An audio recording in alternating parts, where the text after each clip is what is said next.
You ever notice how the first bite of a cheeseburger tastes like heaven? Juicy beef, melted cheese, soft bun. It hits every nerve of happiness you've got. The second bite, still great. The third, fine. By the second burger, your stomach starts whispering, maybe we went too far. That's not just your stomach, that's economics. You've just experienced the law of diminishing returns. This law quietly rules everything, from your kitchen to Wall Street, built on one simple truth. The more you add, the less you get back. Every extra dollar, every new slice of cheese, every hour worked. It helps at first. Then slowly, each new effort gives less value, until it starts working against you. It's like squeezing an orange. The first press floods with juice. The rest is pulp and hope. We think more always means better. More hours, more likes, more stuff.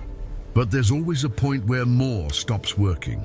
We ignore it. In business, in love, in happiness, until joy turns to exhaustion. That's the hidden beauty and danger of this law.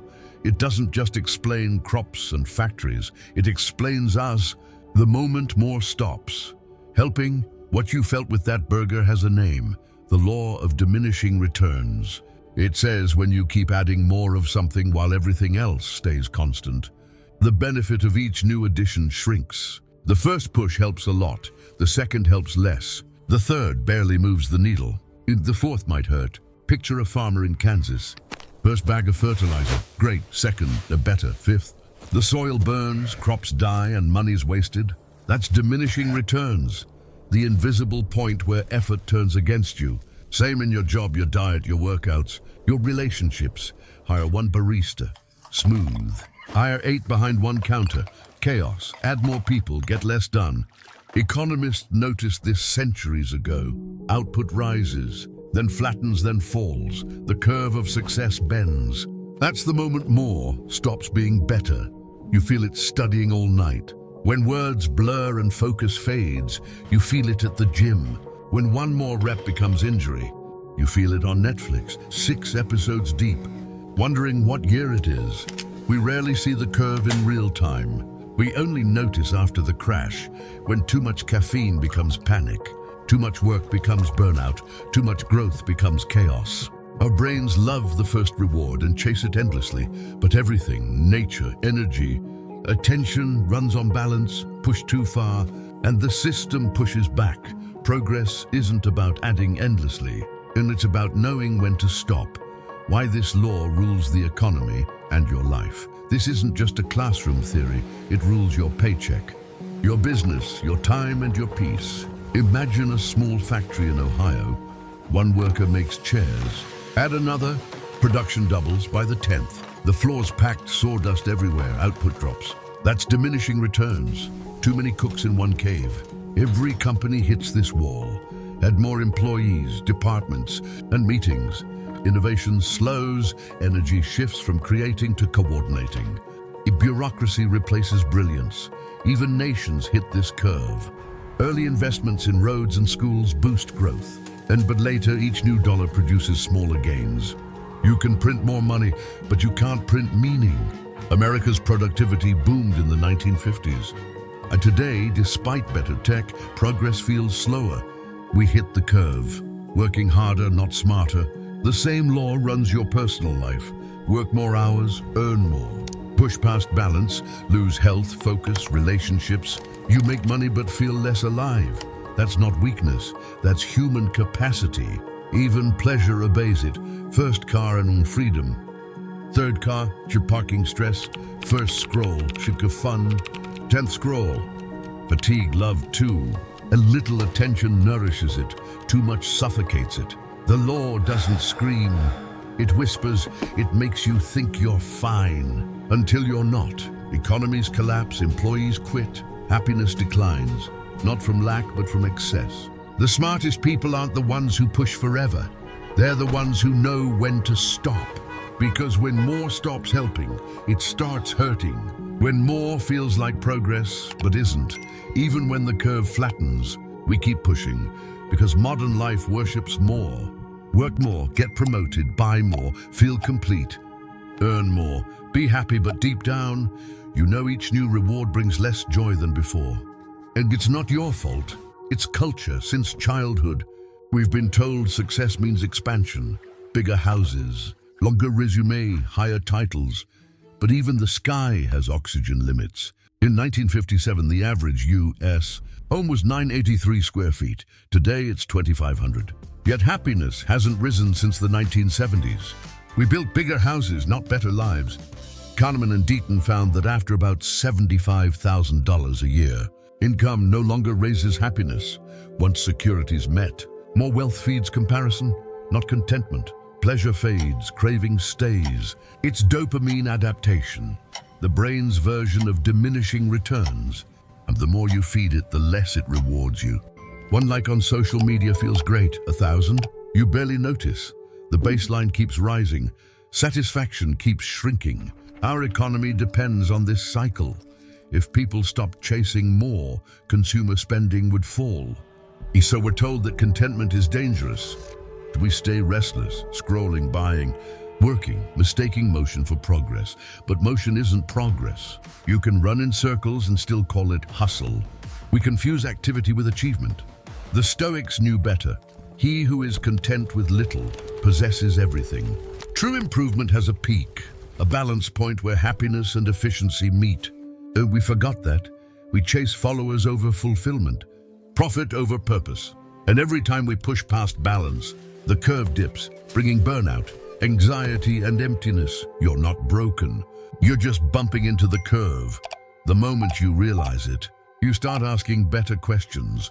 What if progress isn't about adding more, but removing what no longer gives meaning? The invisible line where growth turns against you. Every wave rises. It peaks, and if pushed too far, it crashes. That's the moment growth turns against you. Imagine climbing a mountain. The first miles energize you, and then air thins, each step costs more. Keep pushing. Your lungs burn, vision blurs. That's the limit, the invisible altitude of effort.